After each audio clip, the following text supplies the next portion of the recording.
नमस्कार. दिगंबरा दिगंबरा श्रीपाद वल्लभ दिगंबरा. श्री गुरुचरित्र हा ग्रंथ म्हणजे दत्तभक्तांसाठी साक्षात कल्पवृक्ष आहे.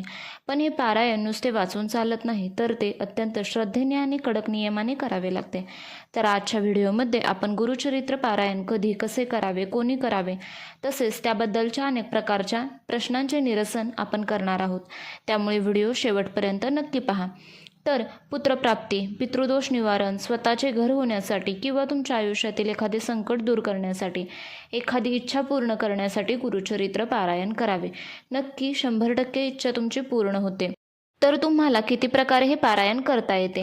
1 दिवसीय, 3 दिवसीय, 7 दिवसीय, सप्ताह पारायण, जे सोयीस्कर होते. वेळेअभावी काही लोक 3 दिवसीय किंवा 1 दिवसीय पारायण करतात. तसेच एक पारायण हे संकल्पयुक्त 7 गुरुचरित्र पारायणसुद्धा करता येते, जे तुम्हाला एका महिन्याला 1 पारायण, असे 7 महिने 7 पारायण करायचे असतात. किंवा एखाद्याला जर शक्य झाले तर तो लागोपाठ 7 आठवडे करून 7 पारायण पूर्ण करतो, ज्याने तुमचे कोणतेही स्वप्न पूर्ण होते.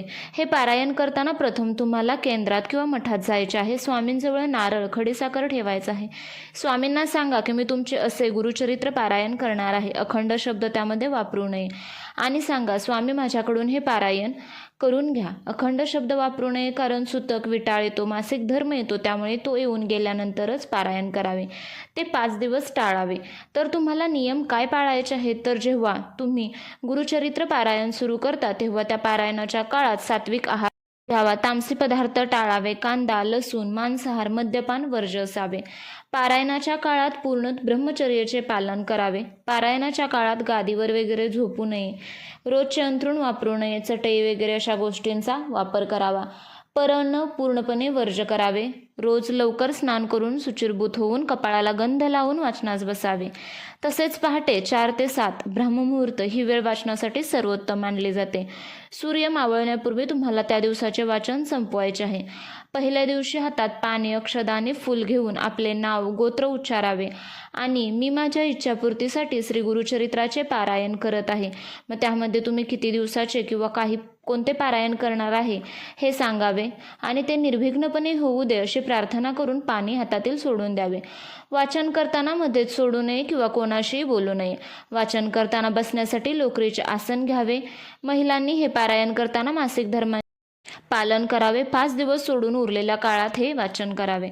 जर पारायण सुरू असताना मासिक धर्म आला तर उरलेले वाचन घरातील इतर व्यक्तींकडून ते पूर्ण करून घ्यावे किंवा ग्रंथ सन्मानाने बाजूला ठेवून शुद्ध झाल्यावर पुन्हा नव्याने सुरू करावे. पारायणाच्या 7 दिवसात घरात भांडण, तंटा करू नये. खोटे बोलणे किंवा कोणाची निंदा करणे टाळावे. घरात सतत दत्तगुरूंचे नामस्मरण किंवा श्री गुरुदेव दत्त हा जप चालू ठेवावा. गुरुचरित्राच्या पहिल्या दिवशी तुम्हाला चौरंग, लाल किंवा पिवळे वस्त्र, दत्तांचा किंवा स्वामींचा फोटो, कलश, गणपती बाप्पांची मूर्ती, ग्रंथ म्हणजेच गुरुचरित्र, अक्षदा, फूल, धूप, अगरबत्ती हे हवे आहे. मांडणी करताना ती कलश स्थापना देवाच्या उजव्या बाजूला आणि आपल्या डाव्या बाजूला असे करावे. गुरुचरित्र पारायण जर तुम्ही करत असाल तर कोणाच्या अंत्यसंस्कार, 10वीला वगैरे जाऊ नये. गुरुचरित्र पारायण करताना हे सर्व नियम 1 दिवसीय, 3 दिवसीय, 7 दिवसीय किंवा 7 गुरुचरित्र पारायण सर्वांना नियम सारखेच आहेत. फक्त या 3 आणि 7 दिवसीय पारायणामध्ये मांडणी तशीच ठेवली जाते आणि 7 गुरुचरित्र पारायण करताना ते मांडणी आपण काढली तरी चालते. फक्त नारळ तुम्ही आहे तोच वापरू शकता, कारण आपण ही मांडणी 7 महिने किंवा 7 कंप्लीट आठवडे तर तीच ठेवू शकत नाही. तो नारळ फक्त पाणी त्याच्यातले आटले किंवा नारळाला तडा गेला तर तो नारळ बदलावा. आधीचा नारळ विसर्जित करून तुम्ही नवीन नारळ घेऊ शकता. आणि हे पारायण करताना 7 दिवस झाले की 8व्या दिवशी तुम्हाला त्याची समाप्ती करायची आहे. आणि महत्त्वाचे म्हणजे जर तुमच्या पारायणाच्या सुरुवातीला आणि समाप्तीला अमावस्या येऊ नये. जर सुरुवात अमावस्या आली तर करू नये आणि शेवट करताना म्हणजे समाप्ती करताना जरी अमावस्या 8व्या दिवशी येणार असेल तर तुम्ही पारायणाची समाप्ती ही 7व्या दिवशीच करावी. अमावस्ये दिवशी समाप्ती करू नये. तसेच जे दिवशी तुम्ही पारायण करताय तेव्हा त्या संध्याकाळी विष्णू सहस्त्रनाम पठण करावे. स्वतःचे घर होण्यासाठी तुम्ही हे गुरुचरित्र पारायण अवश्य करा. पितृदोषासाठी, वास्तुदोषासाठी अवश्य 7 गुरुचरित्र पारायण करा. स्वामींवर विश्वास ठेवा. तुमचे स्वप्न कोणतेही कितीही मोठे असू दे नक्की पूर्ण होणार, 100% पूर्ण होणार. तसेच प्रत्येक गुरुचरित्राच्या पारायणाची समाप्ती ही त्याच्या 8व्या दिवशी करावी. पारायणाच्या दिवशी जेवण केले असेल त्याचा प्रत्येक दिवशी स्वामींना दत्तांना नैवेद्य दाखवावा. पारायणाच्या समाप्ती दिवशी एखाद्या जोडप्याला जेवू घालावे किंवा एखाद्या ब्राह्मणाला जेवू घालावे, नसेल तर दान करावे. तसेच पारायणात झोपताना डाव्या कुशीवरच झोपावे. गरजूंना दान करा. वाचन हळूवार व स्पष्ट उच्चार करावे. शांत मनाने वाचावे.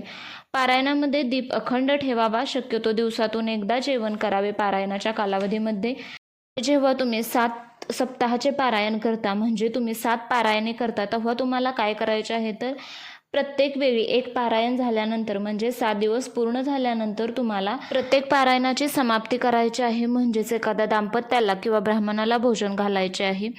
तसेच त्या दिवशी स्वामींना दत्तांना नैवेद्य दाखवायचं आहे. जेव्हा तुम्ही पारायण करता त्या दिवशी प्रत्येक दिवशी तुम्ही जो घरात नैवेद्य बनवता तो तुम्हाला स्वामींना दत्तांना दाखवायचा असतोच.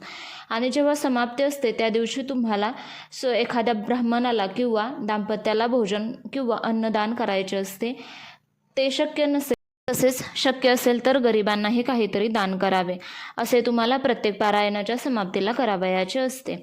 तर पारायण हे किती प्रकारे केले जाते ते पाहूया. तर 1 दिवसीय पारायण म्हणजे एका दिवसात संपूर्ण गुरुचरित्र पठण केले जाते. हे खूप त्रासदायक होते. पुढचे पारायण म्हणजे 3 दिवसीय पारायण. वेळेच्या अभावी किंवा विशेष संकल्पासाठी 3 दिवसाचे पारायण केले जाते. त्यामध्ये अध्याय वाचन कसे करावे तर त्यांचे विभाजन पहिल्या दिवशी अध्याय 1 ते 24, दुसऱ्या दिवशी अध्याय 25 ते 37 आणि तिसऱ्या दिवशी अध्याय 38 ते 52 असे केले जाते. पुढचा म्हणजे 7 दिवसाचे पारायण म्हणजेच सप्ताह पद्धत. हे सर्वात प्रचलित सर्रास केले जाणारे सोयीस्कर पारायण. यात 52 अध्याय विभाजन कसे केले जाते तर ते पाहूया. दिवस 1 अध्याय 1 ते 9, दिवस 2 अध्याय 11 ते 21, दिवस 3 अध्याय 22 ते 29, दिवस 4 अध्याय 30 ते 35, दिवस 5 अध्याय 36 ते 38, दिवस 6 अध्याय 39 ते 43 आणि दिवस 7 44 अध्याय ते 52 अध्याय पठण करावे. नंतरचा येतो ते म्हणजे 7 पारायणे म्हणजे 49 दिवसांचे पारायण किंवा महिन्याला 1 पारायण. अशा प्रकारे ते केले जाते. त्यामध्ये तुम्हाला 7 गुरुचरित्रे पारायण करायचे असतात. जेव्हा एखादी मोठी इच्छा किंवा संकल्प पूर्ण करायचा असतो तेव्हा 7 पारायणे केली जातात.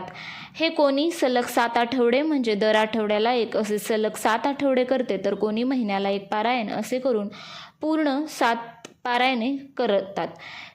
सलग करणे अशक्य होते कारण सुतक, विटाळ, मासिक धर्म अनेक अडचणी येतात. तर ठराविक ते स्वामींच्या कृपेने शक्यही करतात. फक्त यामध्ये प्रत्येक पारायण संपल्यानंतर म्हणजे समाप्ती झाली की प्रत्येक पारायणाच्या अध्यायाला संपले की नैवेद्य दाखवावा.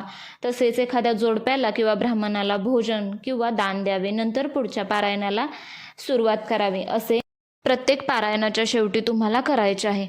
आणि हे पारायण किंवा गुरुचरित्र पठण करताना मनोभावे देवावरती श्रद्धा ठेवून करावे.